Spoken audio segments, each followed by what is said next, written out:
So I see we are running not out of time, but we are perfectly on time. So I will give the floor to Tiziano Treu, who will chair the commemoration of Marco Biagi, which is the last act of this conference. And I would like to thank you for the attention you paid in these 2 days.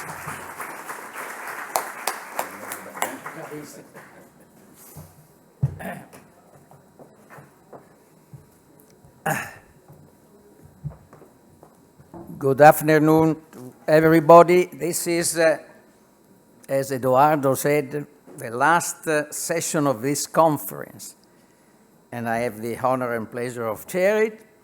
In fact, after my short introduction, 7 distinguished colleagues are supposed to speak in memory of Marco Biagi. So if they are around, which I think they possibly could come in the front row here so that they are more visible and close to the podium when they will be called to speak.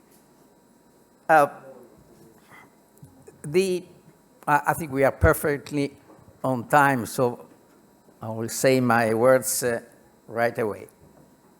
This conference is the 19th of the series, which started in 2003 in commemoration of Marco Biagi. And the continuity of these conferences and events are rather exceptional.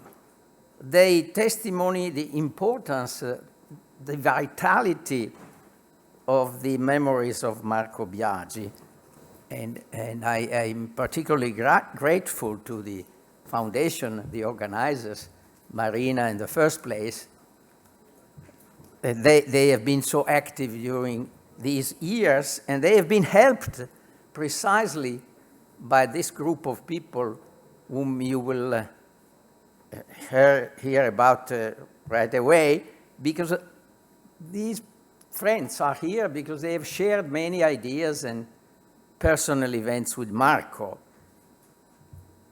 And again, this is both a scientific and human enterprise worth of commemorating. Marina, please. May we wait just 3 minutes, because I think that there's a session. Why don't you come along? Perché non vieni qui? Sì, of course we can wait, yes. I was not aware.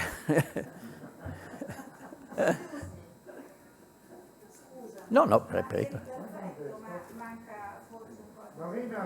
Please, the latecomers, close the session over there. Manfred is also a doorkeeper, please.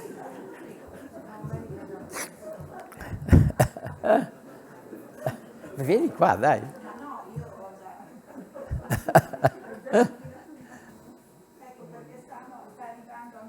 Okay. Well. Just 2-3 minutes late, not too bad. Thank you, Manfred, to bring them in. 3 more, yes.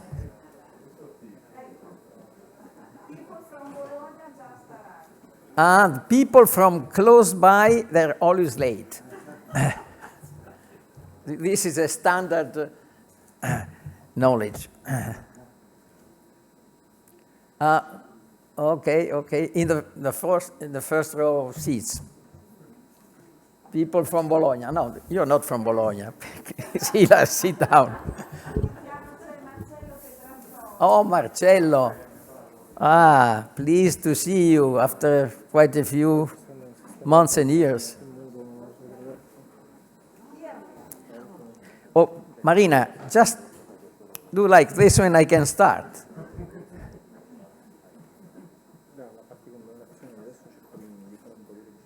Oh. Okay. Apparently,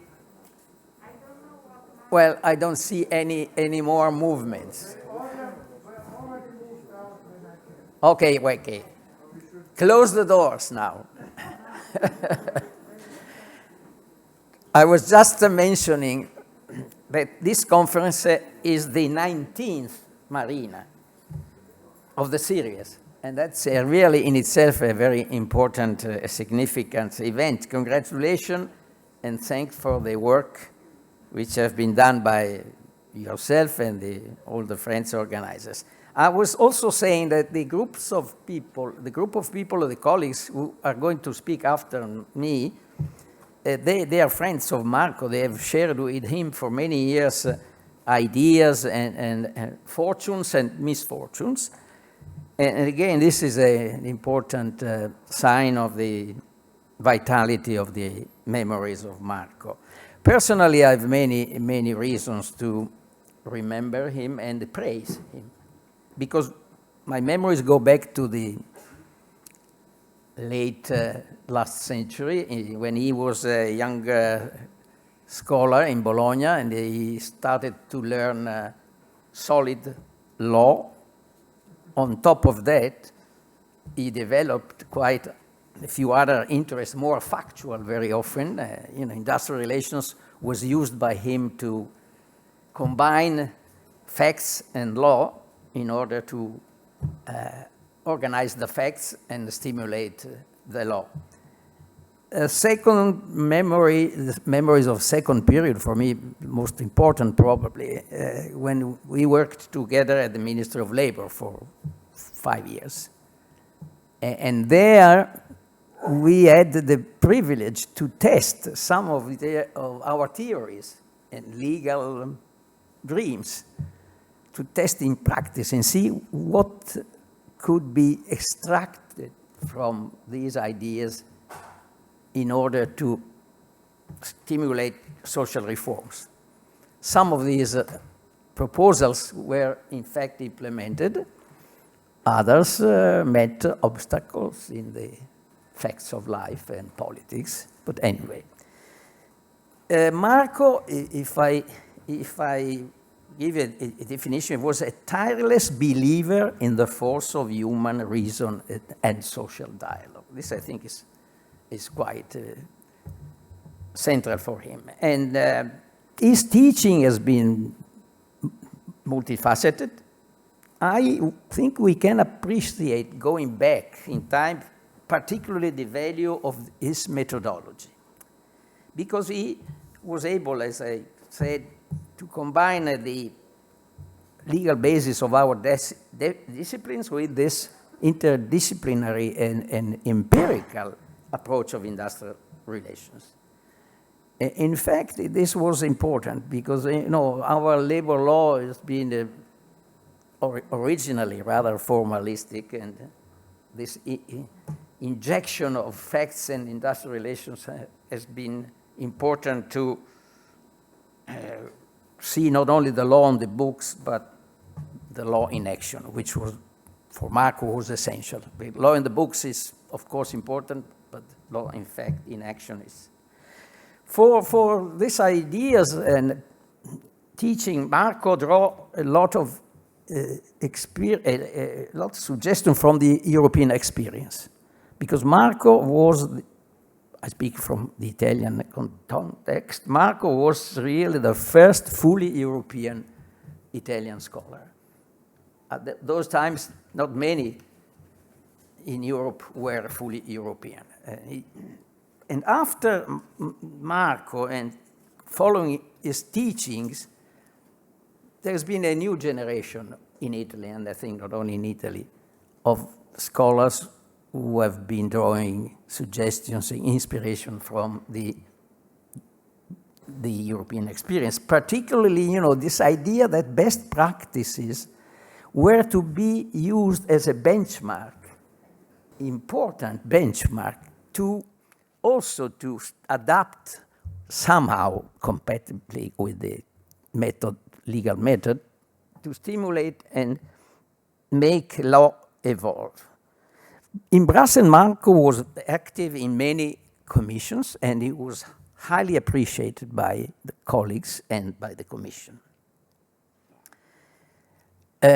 I cannot mention all the objects of his studies, not only because of time limits, but because they covered most areas of our discipline. But I underlined that he has selected very often issues in the frontier of labor policies, often very controversial. One critical issue which has been discussed those days and still now is what we do now with the variety of types of work which have been multiplied by the evolution of technologies, and it's so different from the old prototype, you know, the subordinate work relationship. Well, at that time, we were convinced that we should change our approach due to this evolution, and also our categories. In fact, we developed a set of principles which on one side identified a core of protection common to all work activities, is irrespective of the legal forms. In fact, this has been debated here in the last session with respect to social protection, the linking social protection from the strictly employment contract of subordinate employment. On the other hand, the idea was to expand some basic protections, but also to be selective, because universalism does not mean everything to everybody. I think this is still a major issue in our present times. Marco believed in the involvement of social parties. They should be not an exceptional episode, but a necessary stable element to produce effective and socially acceptable labor policies. This, I think, is one important point of his legacy. And of course, you all know about that.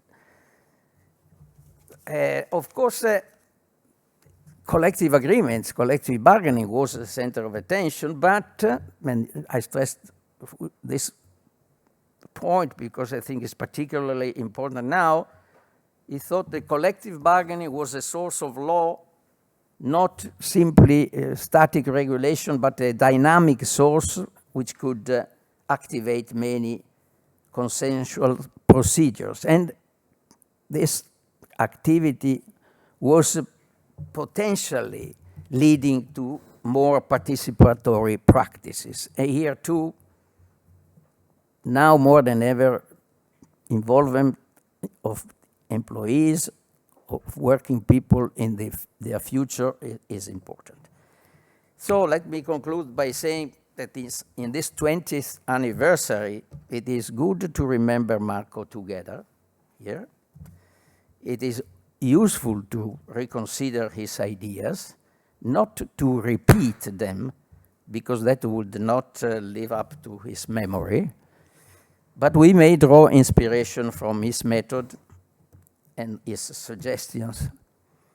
Above all, I think that his example can sustain us in the search of new answers during these uncertain times by experimentation and innovation. Experimentation and innovation were keywords of Marco.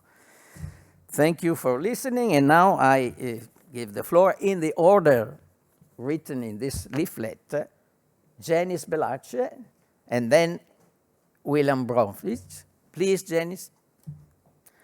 I think the time allowed is 5-6 minutes, if I may. Thank you, Tiziano. We were asked in some ways about memories, and then on the other hand, to convey something about Marco. Let me say I met him in 1986 at a World Congress in Hamburg. Alan Neal and Marco came up because they were forming what's called the Club of Journals, which some of you know, and I'll come back to that. So that was the beginning, and I was privileged to know him for 15 years. If you looking at people before me, some of you did not know him, and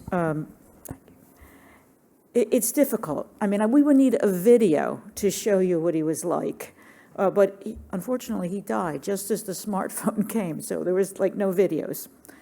That's an accurate picture, it really is. But if you see the booklet that's outside, in all of the photos, he's serious, as he should be, as an academic. He was at a conference.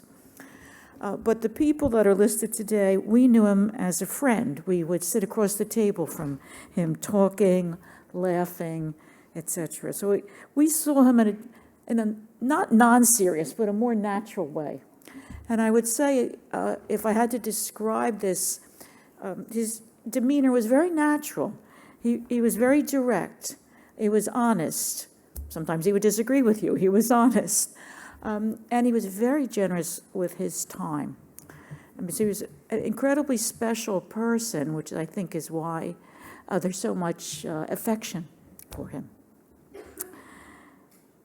Tiziano has mentioned his scholarship and research, so let me just focus on a few things that struck me as distinctive.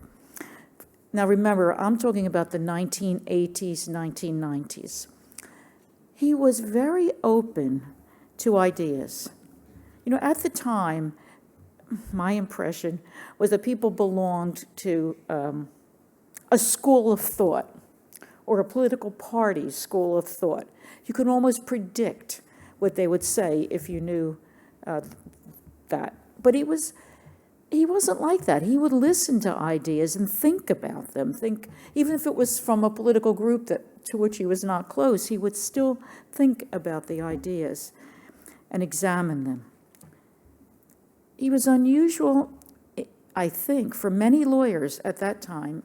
Many lawyers, including academic lawyers, just look at their own country and only look at laws, constitution, cases.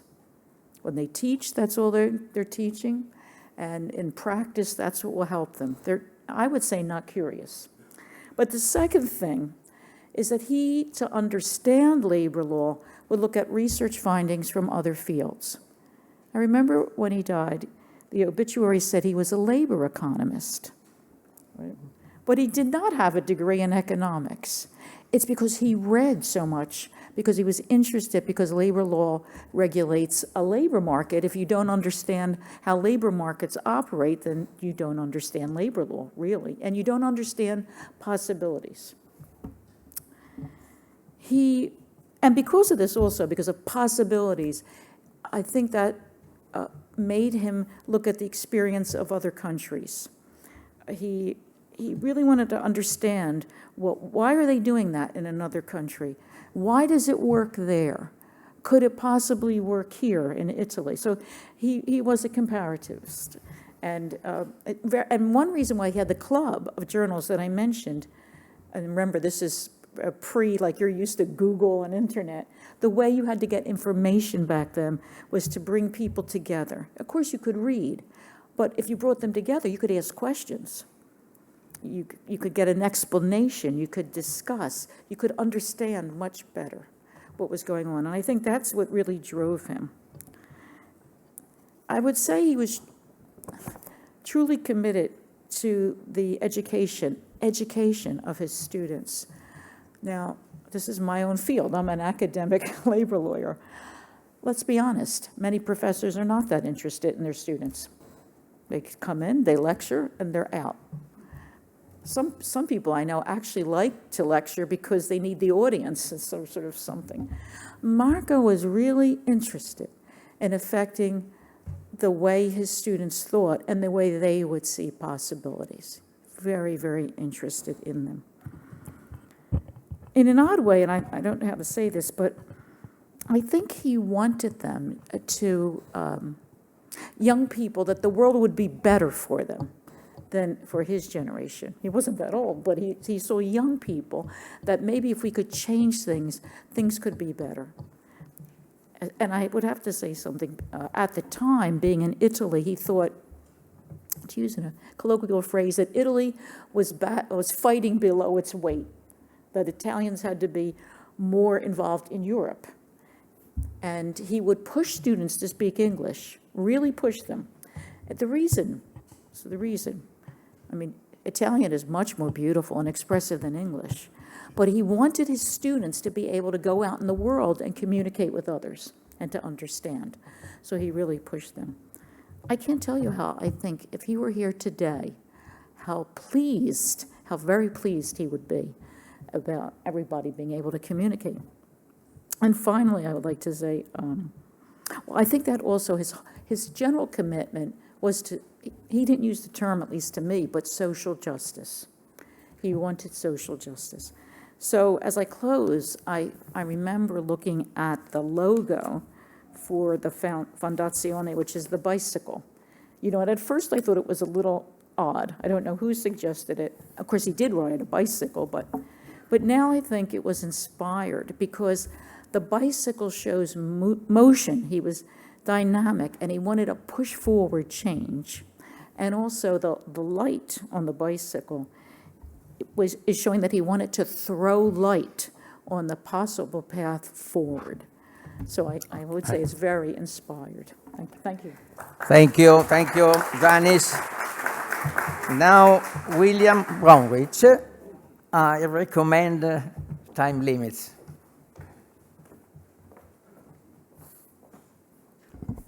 And then Csilla Kollonay is around.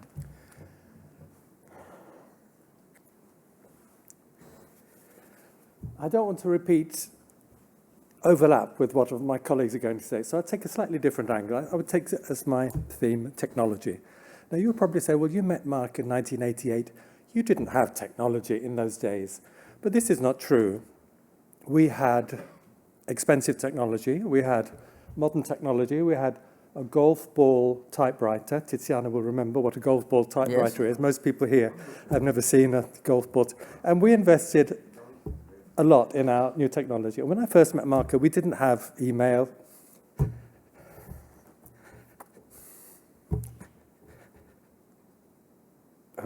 Mobile phones, that kind of thing. We had face-to-face communication. And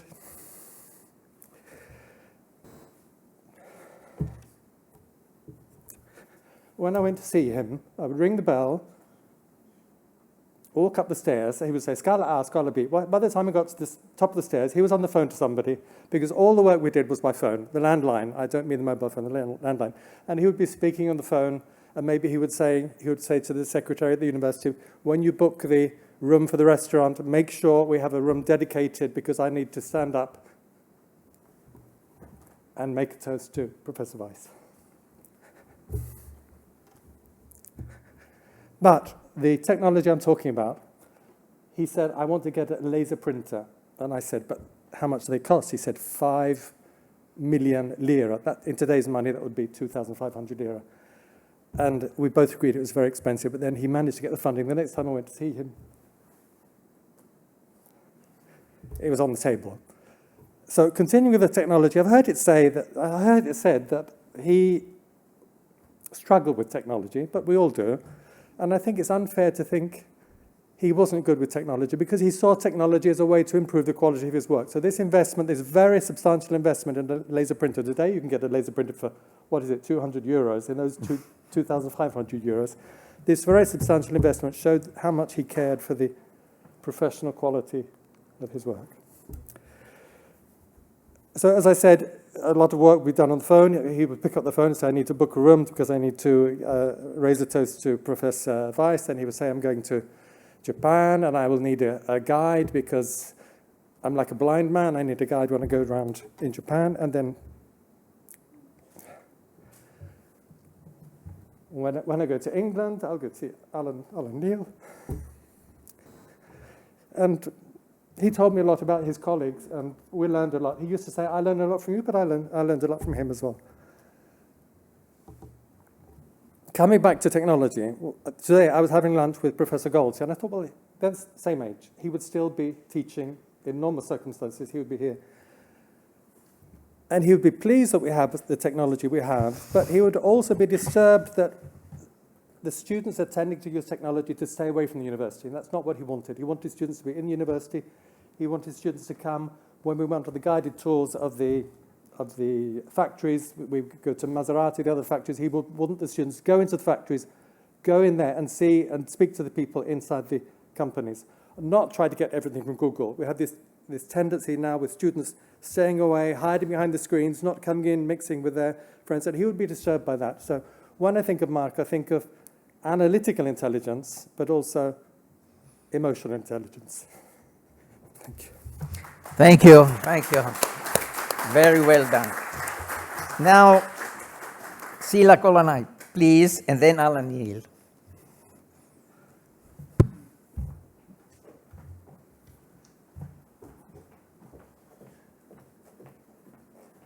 Thank you.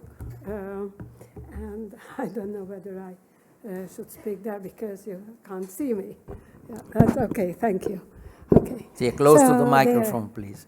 Dear friends and colleagues, first of all, I would like to say thank you to the organizers of this session, and especially to Manfred Weiss, Professor Weiss, who was the proponent of this session. It is always a reward to have an occasion to collect personal memories of Marco. My memories of him show a person with an investigating mind, with a strong approach to comparative studies, but not to be a correct academic, but always with the aim of finding ways for development, finding ways ahead. I met him first also in 1986, but it was in Hungary when, as a kind of breakthrough, an international seminar for comparative labor law and social security, well, actually put its foot into a Soviet bloc country, and with Western professors. Alan and Manfred, you were there with Marco. The maturing changes filling the air were felt that time in Hungary. Marco was younger than me and than many of us. Still, we all looked upon him as a teacher because he was capturing, driving, giving encouragement and guidance. Next year, in 1987, I was lucky to meet him again as a participant of a 3-week seminar in Fiesole, the European University Institute, with a group of labor law academics and trade union leaders from all over the world. Marco gave us seminars that all participants enjoyed, let alone the conversations in the break. Well, whenever I look at this poster of him, it brings back his atmosphere, provoking, involving, and guiding. These 3 words that remained with this picture. It happened there in Fiesole. He heard that I told a few Italian words to someone. He immediately said to me, why do we speak English? You speak Italian. Let's speak Italian. This is symbolic of him. As soon as he realized that you have something inside that could be presented, he immediately gave a gentle push and encouragement. He gave a lot to us former Soviet bloc country people, newcomers to the Western world after the changes, incomers from a kind of inferior world to the superior one.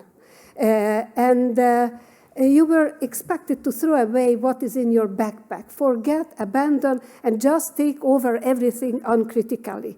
Marco, consciously or unconsciously, not just abolished this feeling, but even succeeded to change it. He suggested, encouraged us, what you bring with you could be a contribution, an enrichment to this new world. Just search in your mind. I felt him like a coach. A teacher and a coach, while he was a peer and a friend in a time of radical transition. In addition of being a person of always ahead, I saw him as a man of crossing boundaries, not only between countries, regions, scientific disciplines, but also political regimes, languages, cultures.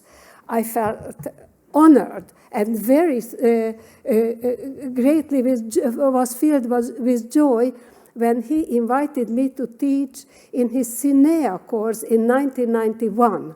CINEA was a research and training center run by Lega delle Cooperative, the Association of Cooperatives, of which Marco was the scientific director, and organized summer courses for educating the new generation of labor lawyers, labor scholars, trade union activists from all over the world, irrespective of national and disciplinary boundaries. That year, in 1991, there were also trade unions from Latin America. I was supposed to give a seminar in English. I was just about to start when he comes to me and says, "Csilla, as I see, they are not really good in English. You speak Italian, their mother tongue is Spanish. Talk them in Italian, they will be able to follow. If they ask or comment, you will more or less understand their Spanish on the basis of your Italian. And as a final resort, there will be someone speaking both Italian and Spanish to help you out." Who on earth would dare to do such a thing? And the seminar went very well. It was a very absolute positive experience for me. So when you were in his company, it was always a learning experience. Sorry. Crossing boundaries in everything, in cultures. He had an au pair from Hungary for his sons. He knew a lot about Hungary, lifestyle and history, and we discussed, among others, kitchen thing, Italian, Hungarian, and once I happened to tell that I love pasta, but I think pasta is not really healthy. It carries the danger of overweight. He smiled and told me, "Come on, I eat pasta every day and look at me." And he was really a slim, energetic figure. Since then, I dare to eat pasta. Oh, sorry. So thanks indeed for the opportunity to share these memories.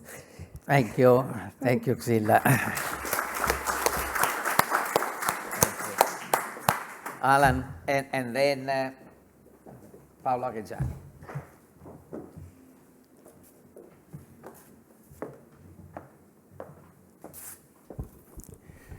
It hardly seems possible that it's 40 years ago that I had a knock on my door at the University of Leicester to reveal a young Italian scholar who'd been traveling to Cambridge to do some research with his friend Stefano Liebman. He wanted to know about Mrs. Thatcher and what she was doing to destroy labour law.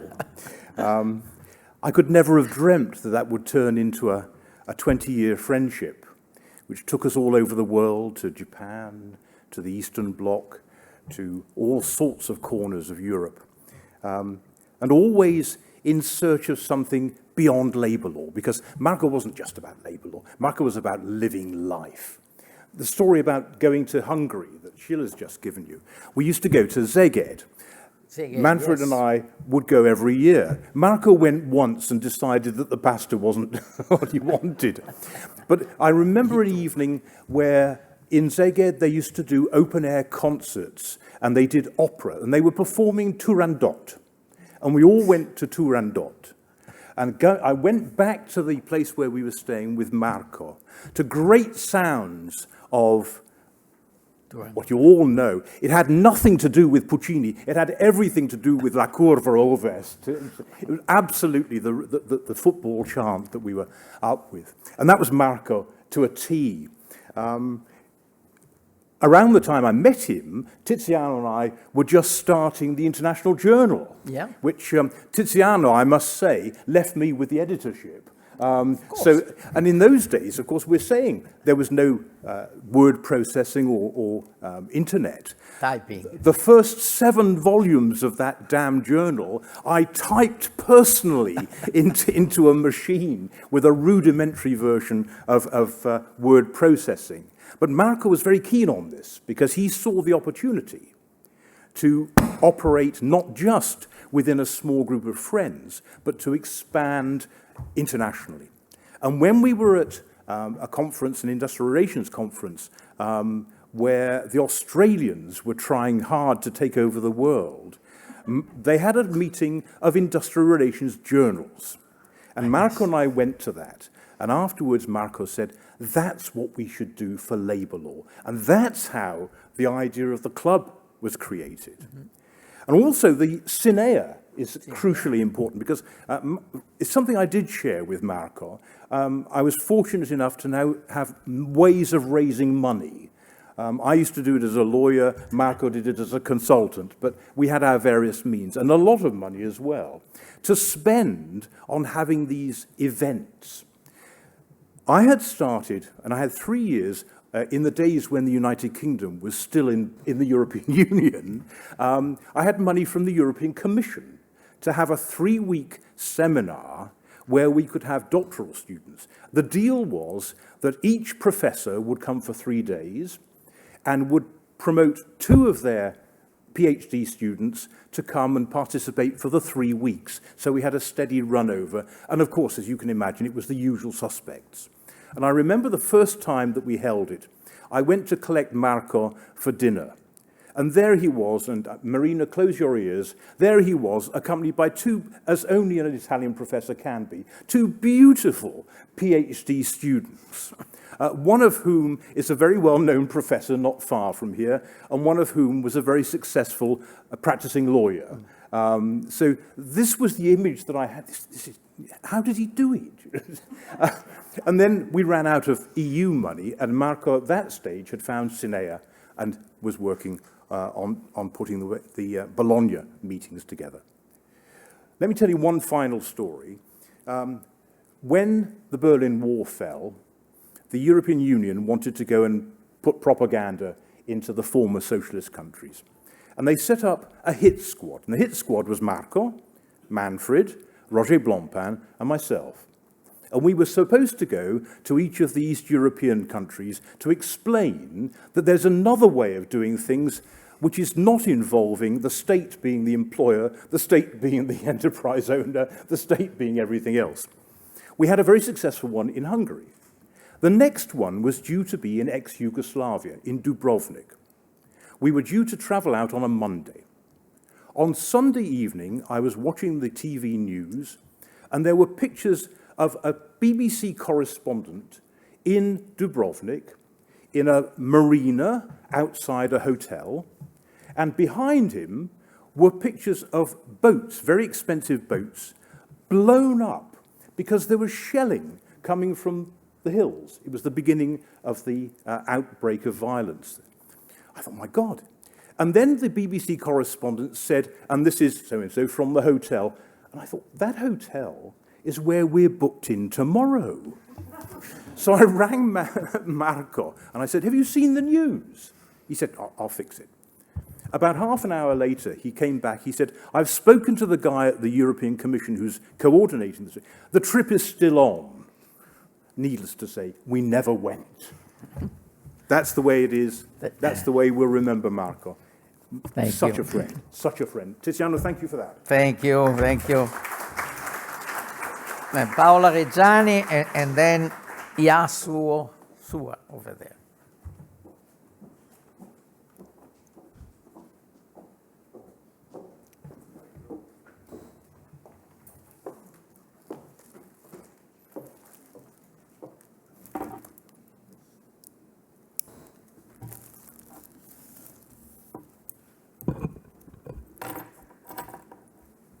Ciao Marco. Hi Marco.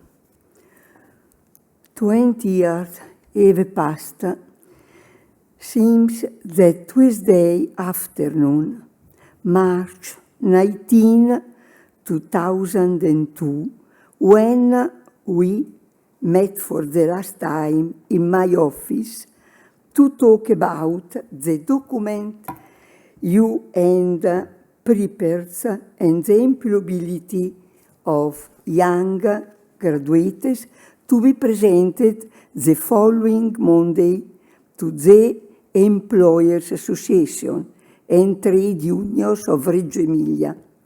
and in the day to come to the same association in Modena. You were the rector's delegate of orientation, and I was the director of the university.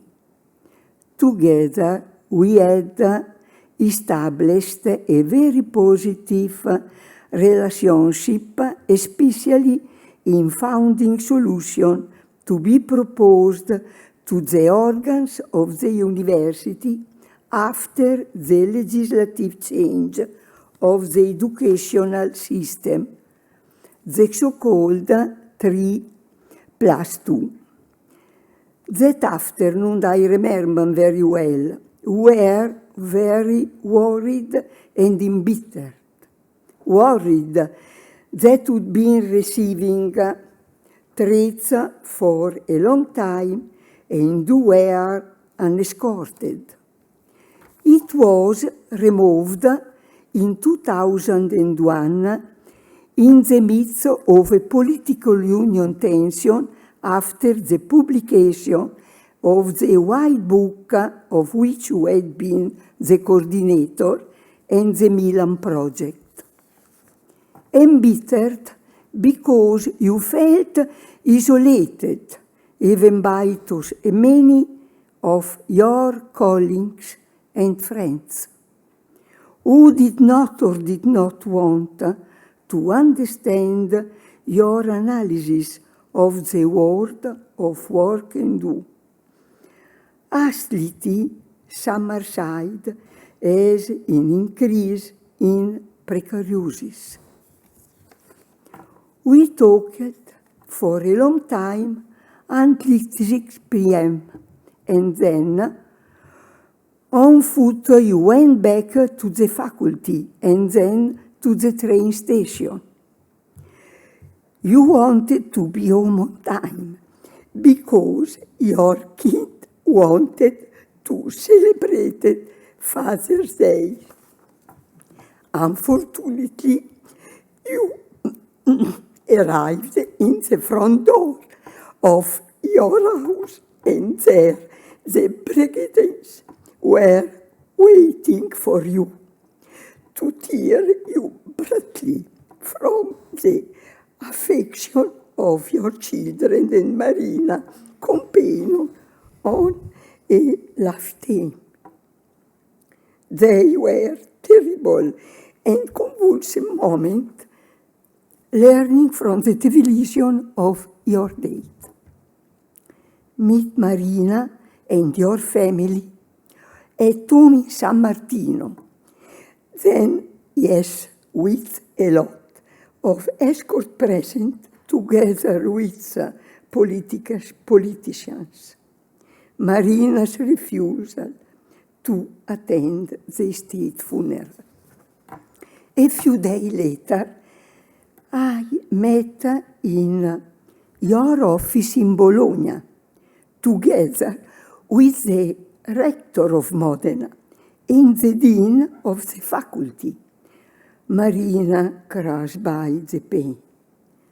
To our request of what we could do to remember you in our university, she answered resolutely, I want to establish a university foundation that bears the name of Marco, because I do not want his ideas to be killed with his death.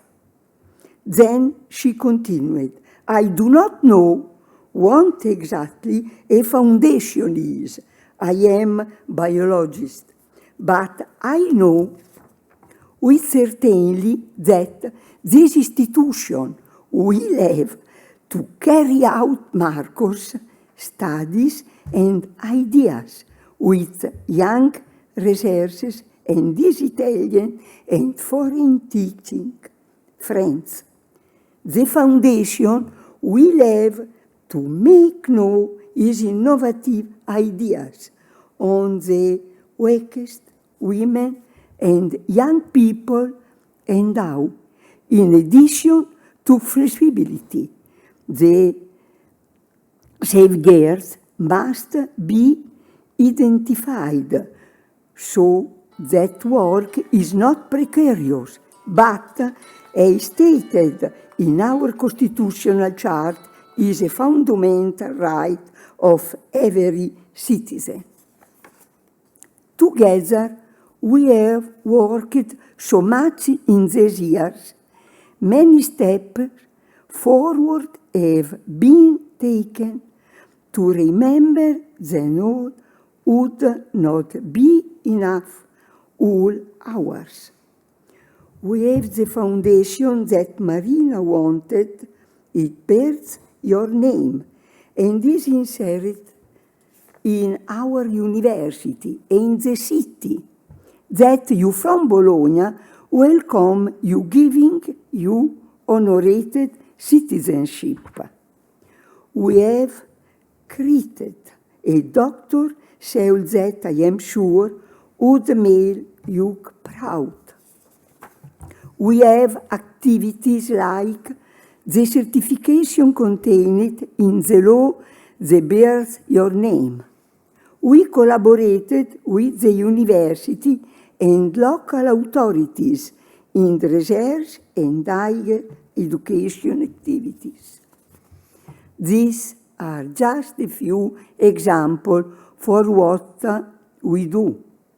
After 20 years, those young graduates, you were then part of your workshop, work at the foundation.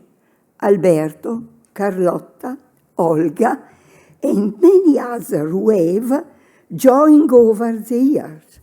Jacopo, Ilenia, Jenny, Gabriele, Anna, Arianna, Emanuela, Lucia, Livia, Beatrice, Margherita, and with them many PD, students and other young people who have been and are still with us to carry out your ideas.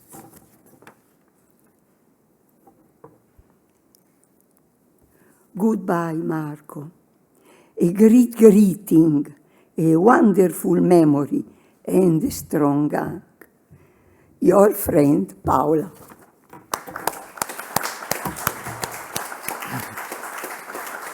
Thank you, Paola, for this wonderful and touching memory. Now, Yasuo, please. Yasuo Suwa. And then Manfred, of course, will close.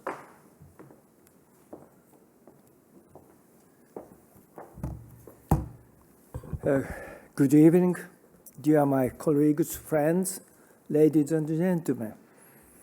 My name is Yasuo Suwa, a good friend of Marco, and the best, at least in the Far East.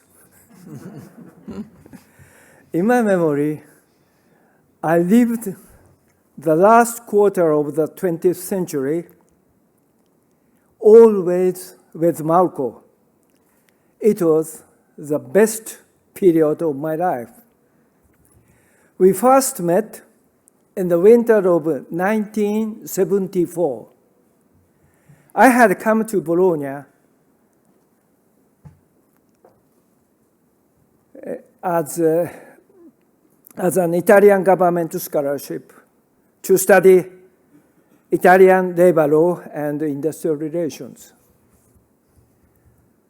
At that time, there were many excellent professors and young scholars, assistants, under the famous Professor Federico Mancini.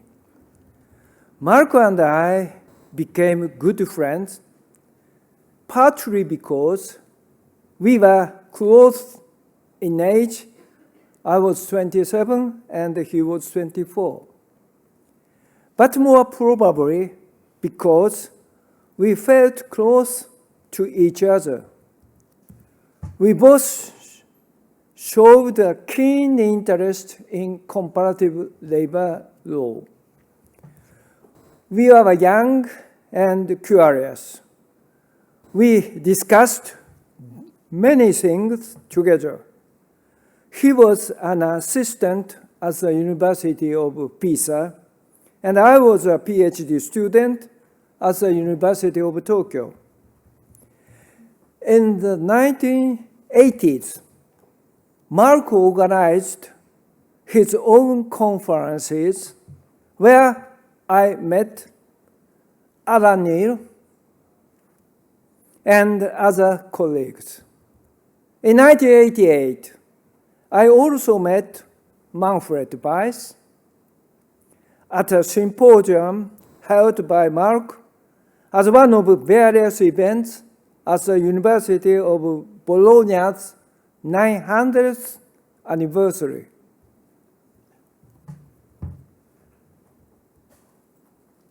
In the 1990s, if I remember exactly, Marco, moreover, founded an international summer school on labor law and labor issues. There I met Janice Bellace, Csilla Kollonay, and late Roger Brempen, also many other distinguished scholars. This is how I experienced my development together with Marco. We did like to be part of making the world a better place through our research and study. Later, he worked for the reform of labor market in Italy, and I did the same work in Japan.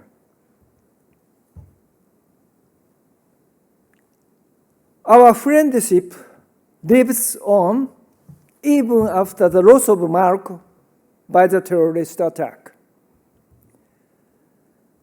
As is well known, Marina Orlandi Biagi has immensely contributed to create post-Marco research and collaboration environments.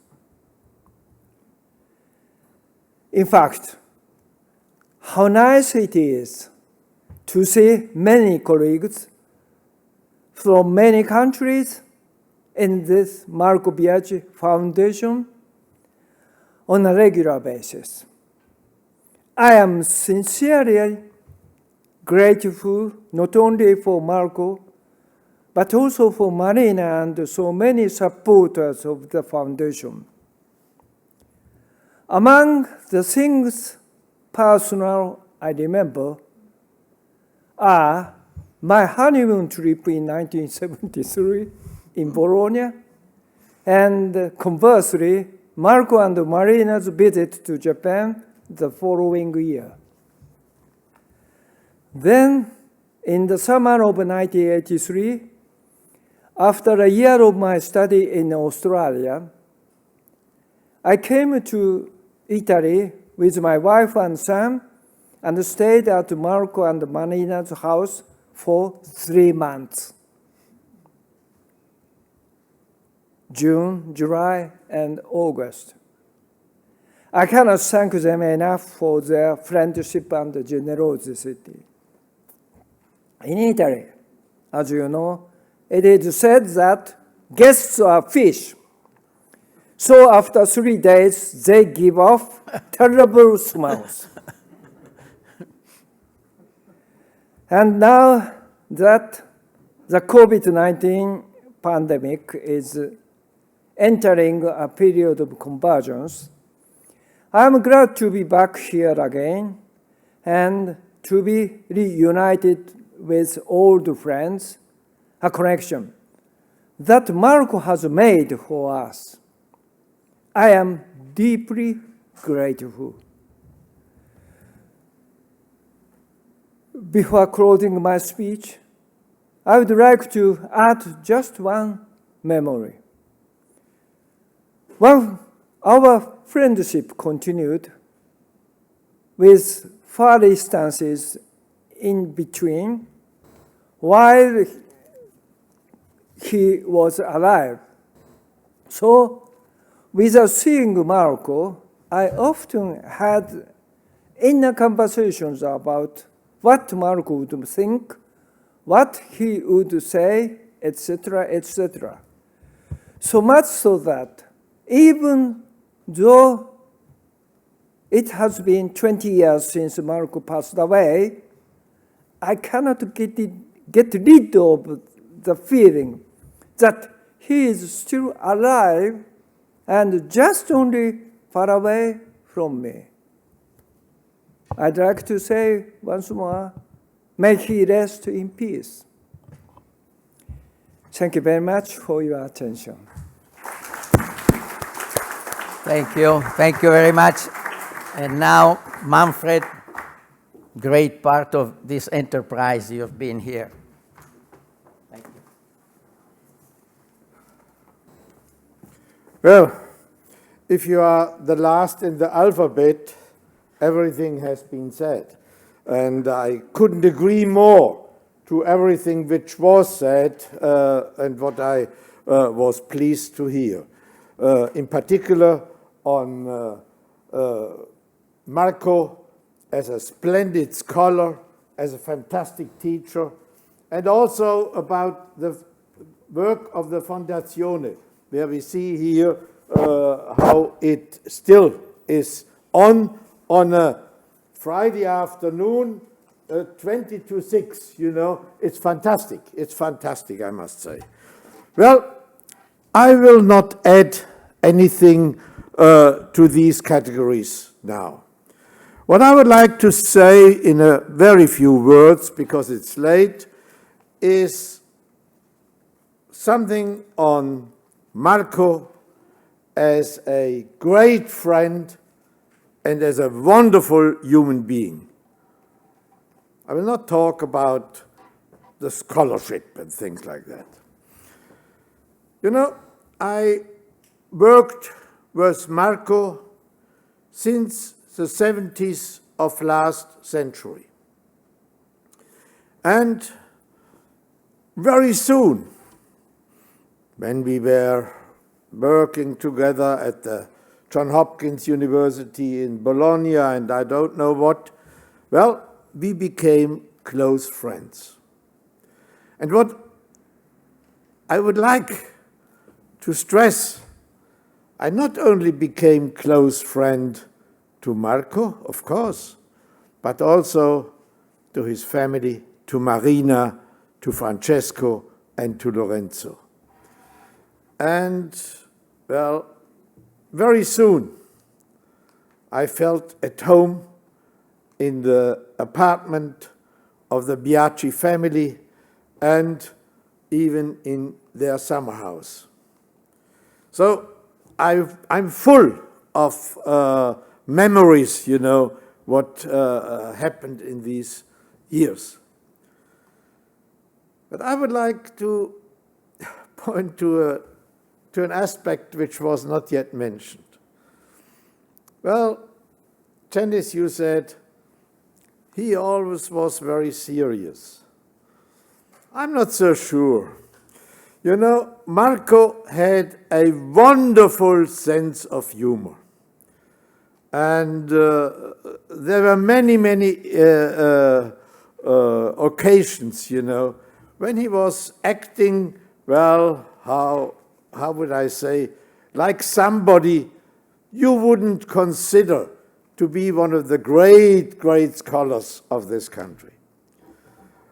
And even, you know, he, as I already said last night, he was somebody who very, very much was making sure that we all felt wonderfully when we were here by him as a genius host. And in this context, I would like to tell you a sort of anecdote, you know. One evening, he, Marina, took me for dinner. I felt badly. I felt badly because my stomach was upside down. And I said, I'm sorry, I can't eat anything. And Marco said, oh, come on, come on. Well, why don't you try a grappa? And, well, I felt it's not too bad. And then he said, why don't you try another one? And so on and so on, you know. And since that time, well, I consider grappa to be medicine, you know. And that's what my teacher, Marco, has taught me. Well, Marco, of course, even if he was a very cosmopolitan person, you know, he was home everywhere in the world. But sometimes, you know, he got irritated by different cultures. I, again, would like to tell you an anecdote. You know, we were in Japan, and it was the time when in Japan the electronic things were extremely cheap. So Marco would buy I don't know how much. And then we had to take the train, the Shinkansen, from Tokyo to Osaka. And when you go to the Shinkansen, you know, there is next to the door, there is a sort of compartment where you put your luggage. And then you have to walk quite a bit to your seat. You are far away from your luggage.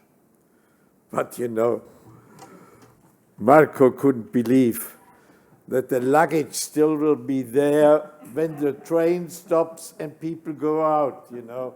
So he would run every time to the compartment, you know, and, well, was happy and pleased that everything still was there. He simply couldn't understand this Japanese culture where you can simply trust and nothing happens, you know. Well, I will not continue to tell you more anecdotes and stories of this wonderful friend. I just would like to tell you something which is on a more serious scale, but which shows what a wonderful friend he was.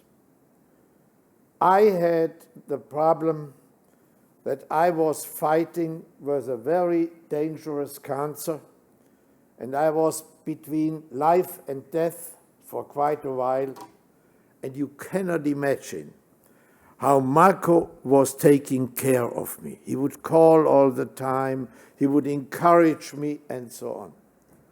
And once I was lucky to be healed, you know, he would come to Frankfurt and we would celebrate together with champagne, you know. That's my friend Marco, whom I never forget, who is close to my heart, you know, and ever will be close to my heart.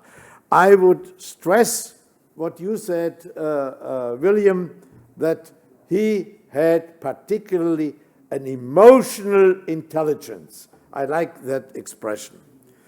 Well, thank you very much for having given me the chance to say a few words as the last one. But now I have to announce something. I have to announce that somebody else is going to announce something. You know, we have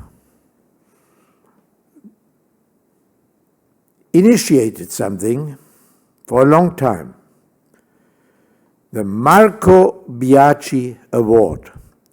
And the Marco Biagi Award will be given to young scholars who write something which really is prize-worthy. And Alan Neal, who is a member of the jury of this Marco Biagi Award, will now tell you who is the winner of this year's award. The floor is yours.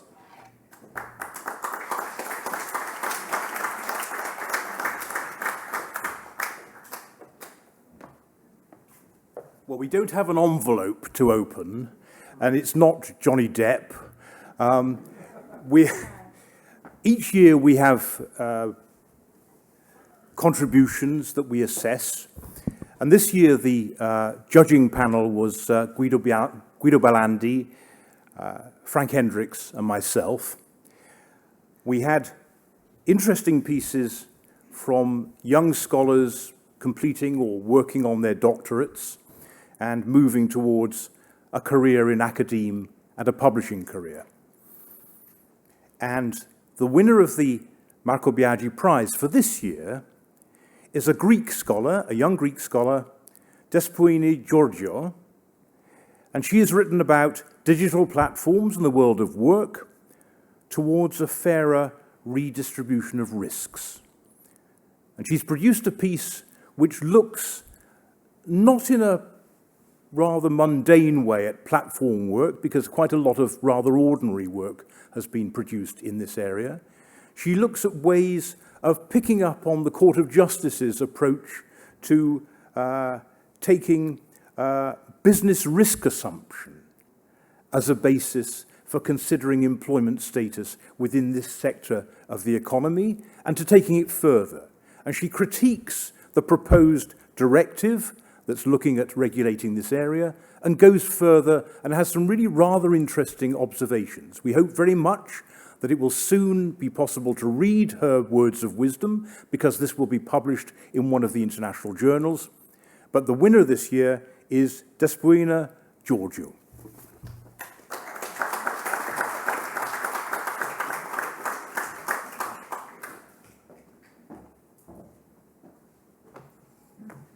Evidently, our friend Tiziano Treu disappeared.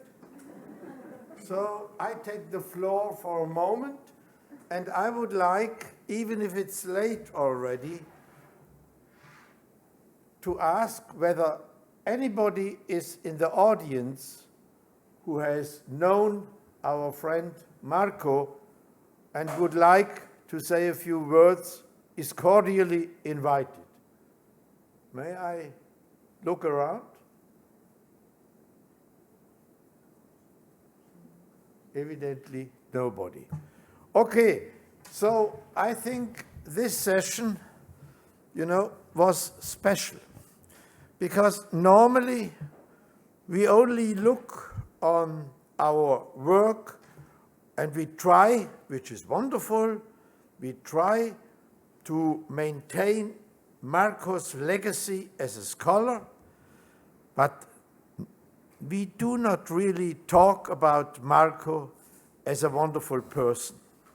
And here we had now the opportunity, 20 years after his assassination, and I think, and I hope, that those in the audience who didn't know Marco personally have got an idea of what a wonderful human being and what a great scholar he was. With this, I would like to close. Thank all who have participated in this session, and I'm glad you are here, Marina, and you could see what we tried to do.